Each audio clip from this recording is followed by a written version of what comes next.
In a time of leadership speeches and leadership seminars and motivational speaking and branding people and branding preachers, it has made me to look at Christian leadership. And one of the things that I have found is that Christian leadership is a little bit different than secular leadership.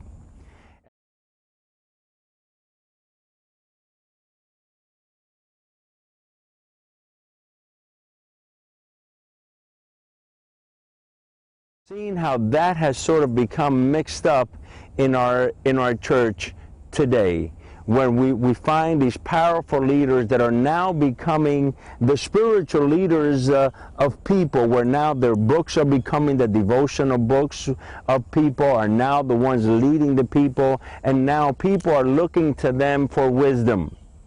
One of the stories that teaches me about biblical leadership is in the book of John. We find John.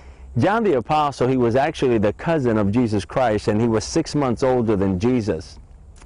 In John chapter 1, where John the Apostle writes about John the Baptizer, he tells his testimony about him. They come and they ask John, listen, who are you? And he tells them, listen, I am not the Messiah. They told him, are you the Messiah? Are you the one that is to come? And he does not tell them that he's the Messiah. He says, listen, there's one that is coming after me who is greater than me. In fact, he existed before me, when John was actually 6 months older than him. He is talking about the deity, the divinity of Jesus. But then he says, he is greater than me.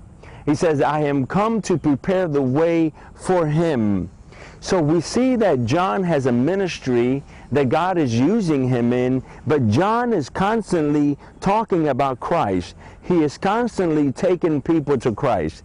Now, the greatest example of true Christian leadership comes when John, after he baptizes Jesus, he is sitting with his own disciples. John the baptizer had disciples. He's sitting with his disciples, and Jesus walks by, and as Jesus walks by, John the baptizer actually tells them to follow Jesus, to leave him and follow Jesus. The first disciples of Jesus were actually disciples of John the baptizer.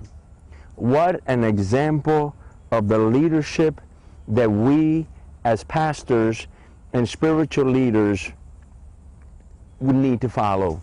What an example by John the Baptizer, when he takes his followers and he leads them to Christ. You see, spiritual leaders, if we want to be biblical leaders, we are not to call attention to ourselves, and we are not to make the center. We are leaders that lead people to a greater leader. We don't lead people to us, we lead them to a greater leader, which is Jesus Christ. And John gave us that example. The leader that you're following, has he become the one where you get your wisdom? Is he the one that now you spend more time reading his books than you do reading the Word of God? How great, what place does he have in your life? Spiritual leadership, biblical leadership, is to lead others to Christ, not to ourselves.